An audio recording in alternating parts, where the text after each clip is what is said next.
you watch Miami on film, what stands out about their offense? They got some great athletes. Everybody in the country knows Brad Kaya being a great quarterback. They got some good old linemen, good receivers, good running backs. Just pretty good offense overall. Not really run heavy or pass heavy. They kind of keep it moderate. So it's a team like that. How are they different from the team they were last year offensively? They have some of the same guys back, and they have the same quarterback. They lost Duke Johnson, but Yerby got in the game last year and they played a lot last year and did a pretty good job when he was in. So I wouldn't really say there's a big difference of being a different team. How much does the rivalry against Miami mean? Like, how much does that play into hyping up the game and all that? It does. It means a lot of it being a rivalry, but you got to kind of control your emotions. But it being the next game, make it a big game either way, no matter who is playing. So, even though it's a big rivalry game and it goes years past us, us players being on the team at Florida State is way beyond that. But we just got to keep our emotions under control, and I think we'll be all right. You've never lost to those guys. There's nobody on the team who's ever lost to those guys. Does that mean something to you? Yeah, you would want to keep it going. Of course, you don't want to lose to anybody, but it's great to say. I've been in college for 5 years, and as long as I've been at Florida State, we haven't lost to Miami. Is it kind of weird to think about like how close the rivalry has been over the years, that one team has just dominated as much as it has in a 5-year stretch? I wouldn't really say it's weird. It just happened. You got great guys at Miami. You got great guys here. With top 2 teams that has players in the NFL.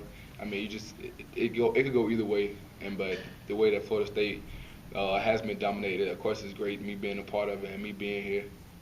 How much have you seen film of Joe Yerby? And what's your impression of him? He's a great player. Physical runner, fast runner. I know him and Darwin went to school together, and I know them two were like a 1-2 punch in high school. But he looks pretty good on film. Seen a few games from earlier in the season, and not just on film, but just watching the Miami game. But he looks pretty good.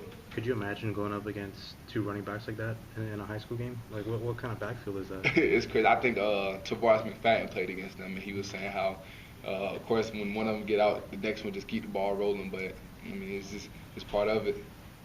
How did things go when you guys lost Nate in terms of communication? I know you played different guys at different positions. Well, of course, me and Nate been in with each other most of the time. But when Nate went down, Trey Marshall got in, and both Derwin James played safety also. But we just emphasize, just communicate with each other. Just keep the chemistry going, and we'll be all right. They practice just as much as we do. They go through the same plays we go through. So we weren't worried about missing anything. We just had to communicate so we would be on the same page. How did Derwin do?